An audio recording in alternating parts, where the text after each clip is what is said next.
How's everyone doing? It was such a nice day. I decided to get out of town and head down to the river. No reception right now. It's absolutely wonderful. Just sitting by the river here, enjoying the sounds of nature and the birds. About 20 minutes ago, not even, 10 feet away from me, a bald eagle just flew right down river here. It was awesome. But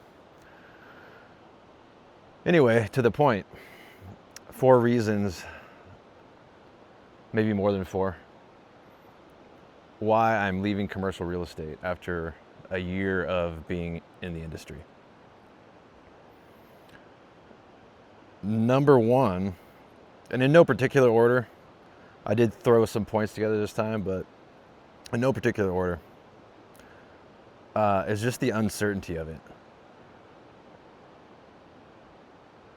As most people know, the economy is not doing great right now. There's a lot of uncertainty across the world. We have war going on, price increases. But in the market I'm in particular, it's just not good. The politics, which I won't go into, does not help the prospects of Portland, Oregon in particular. Regardless of that wouldn't change anything. So I guess this is a mix of reasons why I'm leaving, but also kind of broadening to that for people who are considering getting into it, points to consider as well. But for me, that economic uncertainty, you have rising interest rates, those things can all stifle deals and how things work out that are completely out of your control. And I think most importantly is the commission only aspect. A few months ago, I got a side gig doing a shuttle, and I'd kind of forgotten how nice it was to get paid so soon after I was doing something. Whether you get paid weekly or bi-weekly, you don't realize how much that affects your psyche until you've done months of the most stressful work you've ever done and not gotten paid for it. And there's the uncertainty if you're going to get paid for it. And that's just the nature of a commission-only job.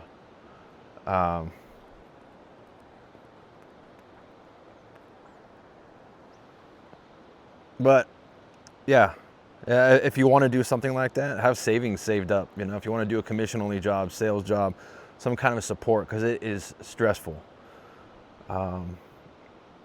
That being said, on the way here, I did hear some good news. Sounds like that deal I have been working on should be closing within the next couple weeks. So, but anyways, this is a video of why I'm leaving commercial real estate, despite the good news. Number 2, you might have heard that commercial real estate is unsexy, and that is absolutely true. It is truly unsexy, and I get what that means now after being in it for some time. For me personally, I know it makes me tick, and commercial real estate is slow, it's repetitive, and then you add some intense stress on top of that, and that's what you get, commercial real estate. You're cold calling, you're dealing with just having to be super patient, and then you go into snap moment to things where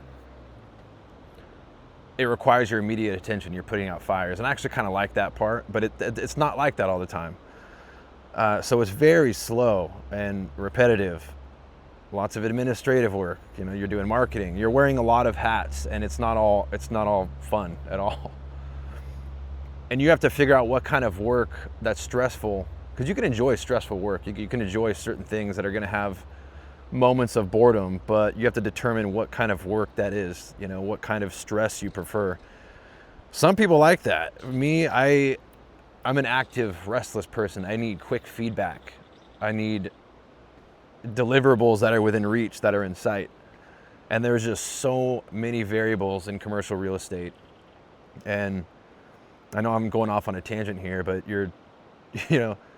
sometimes you're doing the work of of the other brokers, or you're reaching out to lenders and doing things that just is required of you to get the deal done, regardless of whether or not it's in your job description. Your job description, excuse me. Which, by the way, there really is none. There is no official job description. There's just a brief, rough outline of it. But I digress. Number 3, inadequate mentorship, and this is common, very common. Like I said in my previous video, you can't really know what you're getting yourself into until you're just in the mix.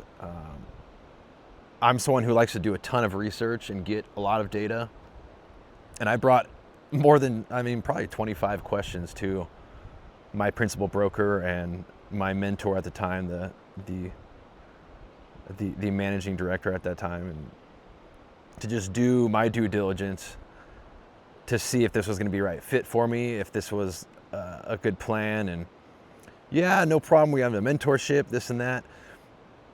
I get in there and it wasn't what I expected. There's something to be said about being thrown in the fire. That's how you learn the best. But in this business in particular, you really need a mentor in order to succeed. And that might look different for different people at different firms, in different industries even. But for what I was looking for, it just wasn't cutting it. And there were times where I'd ask questions, and those questions were received with a bit of irritation, or maybe even some condescension. Didn't like that. Pissed me off. Then it makes you not want to ask questions. And in a really difficult business like this, with a 3 to 5 year ramp up, you can't have that. So if you're going to go into commercial real estate, you need to consider that too. You need to make sure that you're going to be getting the mentorship that you need personally, and figure out what that's going to look like. And if it's not pinning out, you need to move on. I think that covers number 3 pretty much. Number 4, and I think actually the most important point that I'll leave you with as far as what this business looks like. I kind of knew going into this, some of this, but once again, through building the business, because that's what you're doing, you're building a business, you're building a brokerage, but under the branding of someone else's brand, for lack of better words. I want to build a business that I own, that I have authority over, that I can scale, that I can automate, that I can exit if I want. In brokerage, you kind of feel like you're renting your business because you're under the brand of JLL, CBRE, whatever it might be. And you need that. You need the errors and emissions insurance, hopefully the administrative support. And that looks different across the board. But regardless, you don't own the pipeline. You don't own your customers. You do not own your business. You're building your business. And that might work for some people, but that's not really what I had in mind and what I want in the long term moving forward.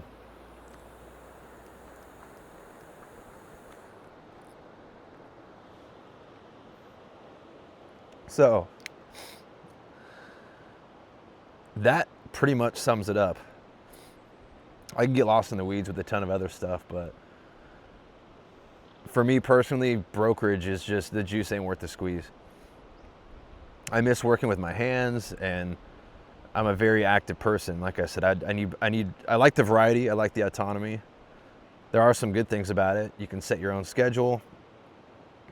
Today, I've been working on and off, but I decided, because I could, I'm gonna take a trip out to the river and sit by the river, enjoy a cigar,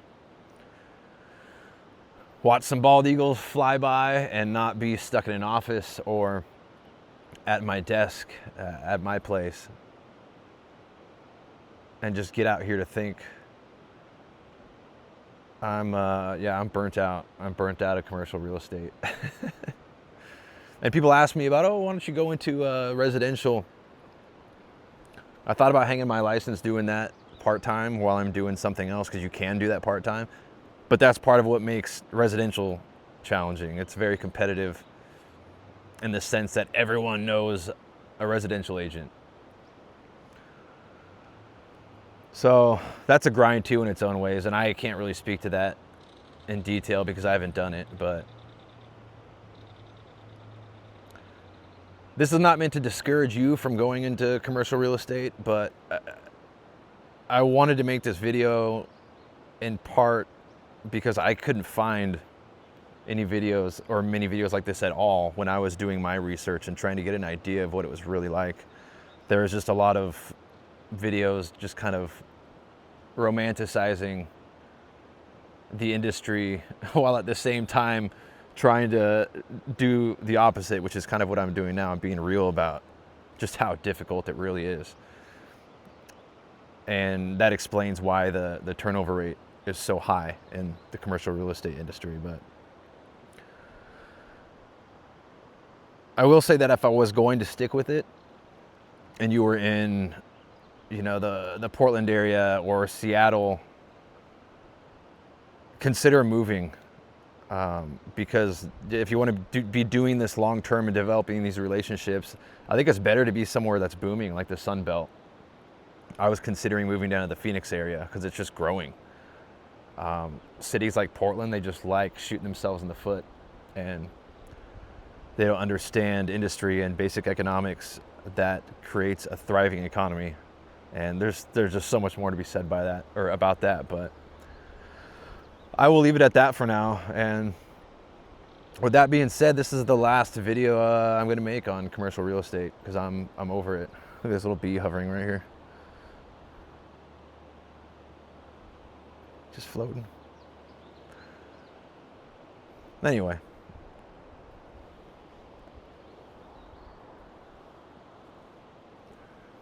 Let me leave you with something cool. Check this out.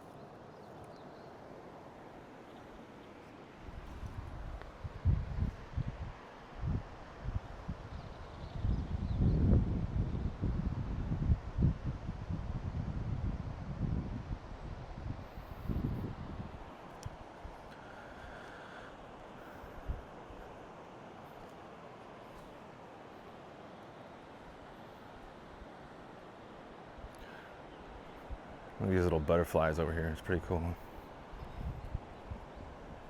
Can't say I've seen them to fly away.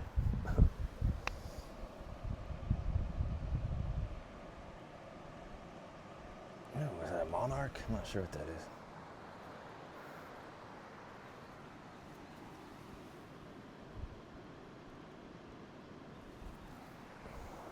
Anyway.